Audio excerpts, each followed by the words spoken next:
gonna get into spoilers now, so if you haven't seen the film, get on out of here. Let's catch up on maybe the first scene where we get a pretty bold intro with one of my favorite Pokemon. And I was kind of interested that they went with Mewtwo at the beginning because it sort of harkened back to the first ever Pokemon movie. Yeah. Which have you seen, Connor? No. No? I've never seen I don't think I've ever seen a Pokemon movie, and if I have, I've forgotten it. But I thought that was interesting to go straight there. That very much interested me. Because that first Pokemon movie is a huge Mewtwo origin story. Okay. And focuses a lot more on Mewtwo than this film. But it definitely got me interested because we knew he was in it from the trailer. But just starting that way, I'm like, because he's one of the more interesting elements of kind of the Pokemon mythos. This man-made abominations, they call him in the film. I really like that start. I would have liked to have. It felt a little too fast. Like I would like to have it. Like a lot of this. Kind of gone for another couple minutes. Build up to the reveal type thing. Yeah. Did you guys did you like the design of Mewtwo? I liked it well enough. Yeah. I didn't. That was one of the things. Ugly as shit. That was one of the things that felt really unpolished to me. Like that, pretty much any scene that Mewtwo's in, it just felt like a rush job. And I'm not sure. I don't know why it felt like that, but it just the rendering didn't look correct. The lighting, like everything about it, just kind of felt, it was plucked straight from a 3D Pokemon game. I think in that last scene, in the last battle sequence, I think he was stronger when he wasn't in that city at the end. Yeah, but there were some shots like he was a little too plump. Maybe I would have liked to maybe have been a bit more menacing. He looked a little too cartoony and friendly. Yeah. Well, particularly when, and I mean we're in spoilers anyways, so if you've seen it, but when Bill Nye takes control and he has like that human aspect to his face, that felt really weird to me because then he was talking, like the animation, like when he was just being psychic, the animation looked pretty dodgy, but when he was talking, I was like, oh, yeah. And he is supposed to be psychic. He's supposed to be like the thoughts are in your head, like that. That's the cool part of Mewtwo. When he started talking in his teeth, it's like the teeth, Mewtwo. Yeah. Definitely should have stuck. Mewtwo. Definitely should have stuck with the psychic dialogue. Yeah, but. I really liked the opening scene because it really it was interesting. It was the first and only time that you saw a Pokeball or someone catching a Pokemon or anything like that. And I thought that was interesting that because they kind of had to put it in there, but that was the only time they used it. And I thought that was very interesting. Cubone, man. He was a hoot. Yeah. That was good funny Pokemon. And also a really good introduction to that character. Yes, and I thought that's when I really was like, oh shit, this is kind of doing it right because they introduce, Justice Smith's character, and his friend is like, this is the Pokemon for you. It's Cubone, the lonely Pokemon. Like every Pokemon has like a couple, like a 1 or 2 word descriptor for them, and Cubone is the lonely Pokemon. Like that's, it's not subtle, but it's. But it's more clever than being like, you're working, lonely. They're working this stuff together in a way that just seems, kind of clever. Harmonious, Yeah. So I thought that was a really good open. I thought that there was a little for the next 20 to 30 minutes, there was a little bit of pretty intense exposition. And I wasn't expecting too much from this film in terms of nuanced exposition. You kind of it's still a kids film, so they can't show as much as they have to tell just to kind of keep everyone on board. So I was really I was okay to just kind of let that by, but it was very obviously there. One of the I feel like, I don't know why, but I instantly got the sense that Bill Nye was evil. Just like some of those openings with some characters where they're like, they just seem too cheery, and like it's when you see a famous face and they're too obviously like a good guy, you're like, all right, you're too famous not to be the bad guy. Like, you're the only other really big name in this film, and they're trying to make you seem too good. You're clearly the bad guy. So I think that really takes the wind out of the sails for the reveal at the end. For the reveal, yeah exactly. And I mean, like that's it felt so bog standard, that reveal. And they did. I kind of dug that though, because the way they took that just so well worn template of, you know, a noir detective story, which is absolutely, yeah, the big, you know, the head of a company guy who sets you on the mission. He's going to be the guy you're looking for the whole time. Yeah. There was something novel to me about that being in a Pokemon thing. I'm like, Yeah. I kind of enjoy that. I like it. Yeah. And also, I think that there is a couple of plot giveaways for the final reveal, which was that Pikachu was his dad. And you know what was great, man, is like every time we go see a movie, you're like, I knew the plot. And you lean over to me, man, and you go, he's going to be his dad. And I was like, as soon as you said that, I was like, of course. Yeah. It's exactly what's going to happen. And I specifically, I was not going to go over and whisper to you in the middle of the movie, but I thought, like, if I say this on the podcast afterwards, Yeah, there's totally. not a chance he's going to believe me. You got to start writing this shit down, handing it over, being like, revealing it at the open end. this at the end. Yeah, It's time like a code. magic trick. Woo! Like, how did he know? Also, I have your wallet.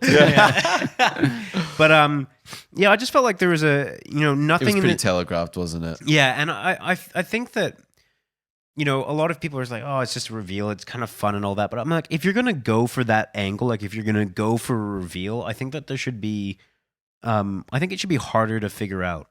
And it should also feel like, oh, it's his fucking dad and the Pikachu. Holy shit. Yeah. It was kind of like, by that stage, it had all kind of been spoon fed to you that it was like, it's his dad. We knew that half an hour ago. He was yelling at him like, I wasn't there when you needed me. Yeah. And it's kind of one of those things where you're like, all right, we get it. You said that like 6 times now. You're obviously his dad. Yeah, so I think where this film really derailed for me was when we went to the Mewtwo facility. Yeah. And I quite like the Greninja scene. I wish they'd kind of gone for more of that Jurassic Park kitchen velociraptor thing. Like there was something really cool there, and I thought they were sort of almost got there, but they hadn't quite figured it out.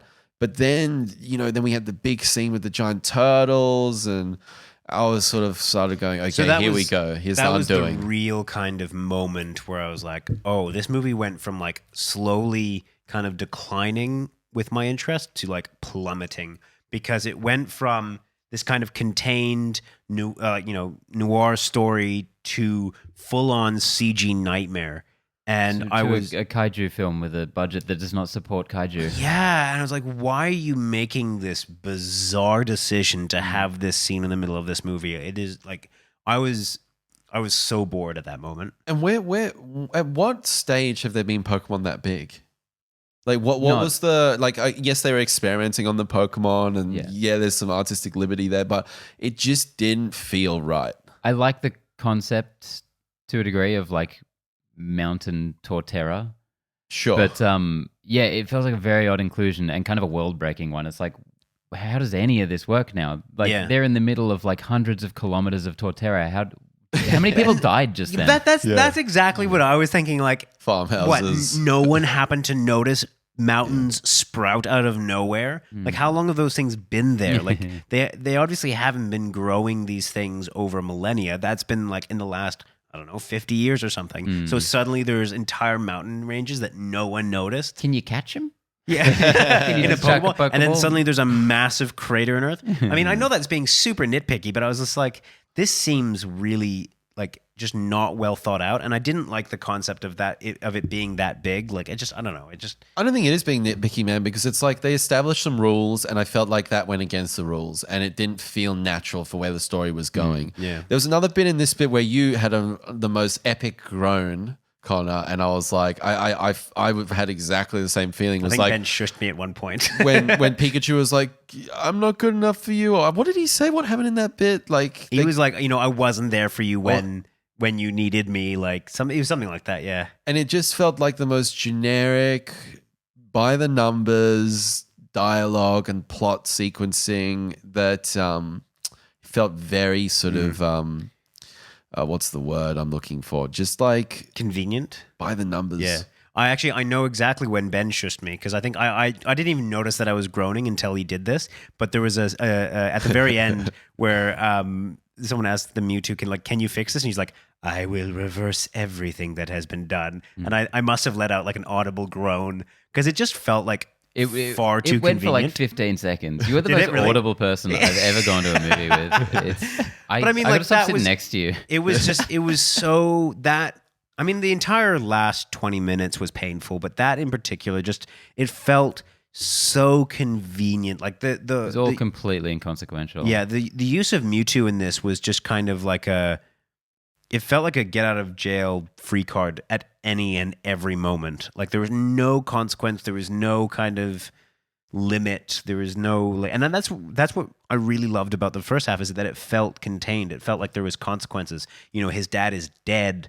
It felt like there was going to be some, I don't want to say grittiness, because I think that's a bit, too much of a buzzword. There was a bit but of edge to this Yeah. movie, though, certainly. in the first half, yeah. Yeah, and by the end, it was all as the plot was as rubbery as the CGI. But and Mewtwo especially was quite disappointing, because it is a fascinating character in the show. Just this thing that was created and doesn't know why it exists. It's got a bummer to say that they explored that so much better in the original. Yeah. Pretty shitty movie than in this. It was just a plot device. Yeah, they could have explored that. They could have explored as well something that they mildly touched on, was sort of like battling Pokemon and sort of enslaving animals. They could have added a few more layers to this, but it ended up just going for the typical CGI schlockfest. And I felt like the reveal of Pikachu and his powers was also a little bit muted. Underwhelming, man. So underwhelming. Like, I think that what I would have almost preferred is a rematch with Charizard, like that scene in the beginning where couldn't get it up, essentially, where he was able to then perform. Yeah, they get back on the streets, they stare something each other like that, down, yeah. and it's like, okay, here we go for round 2. I would have much rather had, again, something a little bit more contained, but them flying through the city was just like, you don't have the budget to make this look good. Even if you did, it's really boring. Like, I'm so bored by those kinds of scenes in movies now, where it's just mindless, It's got to subvert it or do something different.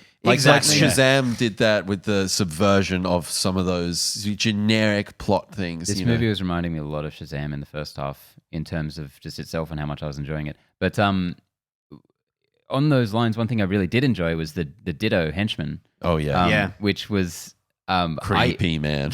Sorry? Creepy. So creepy. Yeah, like Ditto face in live action is horrifying. Oh. I love that. Like, Yeah. that's such a perfect example of what I was saying about like a little Easter egg, because Ditto is renowned for like not being able to properly copy Pokemon. And I just thought that was like fun. Yeah. As a Little concept. detail. Yeah. Yeah, and I think the execution was wildly creepy and very well done. really happy with that. Look, I think... Can we talk about, the we kind of skipped over that Charizard scene. Yeah. Of like this underground Pokemon fighting ring. I So thought that was cool. really More. cool. I wanted more. I thought Absolutely, the yeah. guy was funny, like the coat jacket. Yeah. And I loved all of Gag. those like dubstep loudred. Yeah. I thought that was so sick. Oh, we haven't talked about the music, actually. I thought the music was very strong in this. Henry Jackman, who did The love Winter Henry Soldier, and Yeah. he's a pretty prolific guy. But I thought like the 8-bit sort of, it melded well with the aesthetic of the film. Yeah. Look, I'm 100% with you on that. I thought that the music was really good. Ben, to your point, I thought that scene was really cool. I also, a shout out to one of the funniest lines I found in the movie was Pikachu, when they're being chased by those creepy little hand monkey things, Oh, where yeah. he's yelling out like, someone help him, or it was something to that effect. Yeah. There was moments in this movie that I thought were really funny and really spot on, and I like laughed out loud type thing. Yeah. Um, We haven't really said. I thought this movie was quite funny as well. Yeah. Which again, unfortunately, I felt like more of those laughs were in the first half Yes. than they were in the second half, and I just, I don't know. I think that I don't want to sound like a broken record here, but just such a dip, like halfway through, like Yeah. There was also a lot of humor that I thought that I would not have expected in a movie from the Pokemon Company. Just some little lines, the kind of standard, nothing like crazy edgy, but the kind of thing that you're watching a kids movie and you're like, oh, a kid's not going to understand anything about that. Going back to your point with the battle sequence of the Charizard, I felt as though there was a real missed opportunity to have quite a great action sequence there. I don't think any of the action sequences in this across the board were executed well. And in that scene, I was really happy with at that stage, I was very happy with everything so far, but I was kind of like, this needs to kick up a gear because the action feels muted and just didn't have a flair to it or something. Did you like the first two action scenes? The one where they're running away from the monkeys and the one with the Charizard? Like, did you? I liked the Charizard. I liked the Charizard one. I thought the Apom one was okay, but none of the action sequences in this impressed me that much, to be perfectly frank. I think that what should have happened, and what I was kind of hoping was going to happen, is that it would steadily go up, because that's what I felt like. Like that first chase scene was funny and kind of actiony, and then that Charizard scene set up a really good kind of base, and I was like, oh, I can't wait to see Pikachu like finally reveal his powers, and then from there it just, you guessed it, dropped. Yep. And it never kind of delivered on that promise. I thought they were good enough, and I don't mean that in like the faint praise way. It sounds like I thought they were like perfect for the movie that I was really enjoying watching. This, kind of detective story. But yeah, then that, again, just talking about the first half, because there's like two different movies. It seriously is. Really and I would is. be absolutely fascinated to know if there was rewrites or if there was scheduling issues or something. Like, There would have to be. got to believe that there's no way that they went into this thinking that they were going to make, that somehow halfway through they just switched gears so randomly. Because I like the concept of this. Was it this street drug that's like messing up Pokemon? And then but the way it played into it at the end, I'm like, oh, whatever. I mean, why is it out in the public if the master and how is the son involved and like, it just, how long has he been in that closet? Like, what was the son? Like, was it? Don't try and poke too many holes in the day. I don't think they thought about it. Yeah. Or at least they didn't care to think about it. Yeah. Look, I and it's a pretty small consequence either way. Look, is there anything else that you guys kind of stands out to you in I spoilers? kind of want to ask a final question, unless there's anything Before, else. Yeah, a brilliant Home Alone reference. The black and white. Angels with Dirty Faces or Angels with Filthy Souls. I forget which is the real Which is one. not a real film, is it? Correct. Yeah, it was made for Home Alone, so that was really fun when he comes into his dad's apartment and he's playing that film. Yeah. The Mr. Mime scene as well, I thought that was a hoot. Yeah. I loved the way they used the sound effects, and that was fun. I guess final question, if we're all wrapped up on everything, is everyone's saying this is the best video game movie adaptation of all time. Where are we sitting on that? Has it beaten Doom? I actually forgot to ask this from you guys, because this is something I was going to ask before we even started, which is this technically a video game? What came first, a video game or the cartoon series? It's a good point. No. It absolutely is. Detective Pikachu is a video game. This largely adapts the plot from that game. No, I agree with you. Like Pokemon, the IP is across multi-discipline. There's a lot of different elements to it. The TV show, yeah, but the game came first as well. So it did. So I think this is unquestionably a video game, movie with a few little points of context to it. But yeah. I would feel weird in saying that this is the best one. Maybe it's just because Can it's you such confidently present a better one? Well, that's my thing. It's I still think Silent Hill, for whatever, I still really enjoy that. I'm not saying it's a great film, but I would probably rate it higher than this in terms of, execution or just sticking the landing. It's frustrating, isn't it? Because we're all kind of expecting just that one day that movie to come along, that video game movie, and be how hard can it be? This is it. This is the one. They've cracked it. Yeah, this is the model, or this is the template. I feel like we're just getting a few here and there that are marked steps up, but none of them perfect. Like I quite enjoyed Tomb Raider from last year. Yeah. In the pantheon of video game movies, I'm like, yeah, this is definitely in the pantheon of Tomb Raider films. Actually, it's probably. I haven't seen those other two. Oh, dude, that 90s drum and bass. Oh, when she's like swinging around the house. Well, speaking of which, my favorite video game movie of all time, and which will never be surpassed, is Mortal Kombat. Oh, yeah. Okay.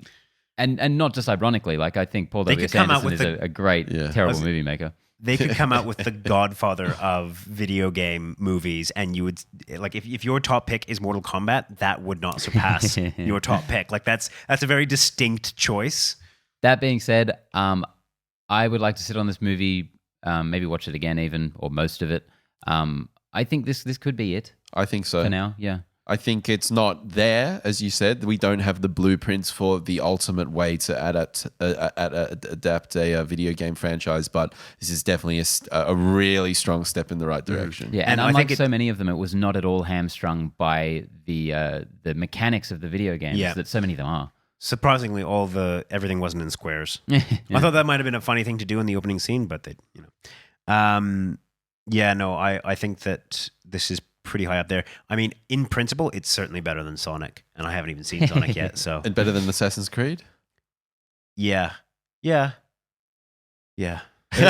Everyone out there, now that we mentioned Sonic, just look up the cinematographer of this film. I don't know his name, sorry, but he does let me grab it. he slags off Sonic. Or does he really? The new movie, yeah. John It's. Matheson. I mean, that feels like kicking a dead horse at Well, this point. it We're like wasn't even that exactly. He's just more going on about how film is better. He's one of those old school guys. Oh, right. Oh, okay. All right. Oh, he did Logan as well. Mm. Yeah, I mean, He's legit. fantastic. He's yeah, very legit. Very legit. Any final thoughts, guys? Are we all done with Detective Pikachu? That's me done. Yeah, ultimately kind of a bummer, I guess, but so many good things to take away from it, and that's really what I want to sit on going forward. Well, there we have it, guys. Let us know what you thought of Detective Pikachu in the comments, and we'll be back next week for the weekly movie show. It's going to be awesome, and we'll have a review next week of something amazing. Something What is next week? outstanding. Hold up. Let's not even tell them. You got to come back. Leave for you that. in suspense, or look at what's new next week. George Westalling. Help! It's John Wick 3. John Wick Parabellum. Oh, awesome! I've actually just gone through John Wick 1 and 2, Yeah, so nice. Should be what a fun. good time. Hit that subscribe button, people. We'll be back next week. Kana, See ya. Benny, bye.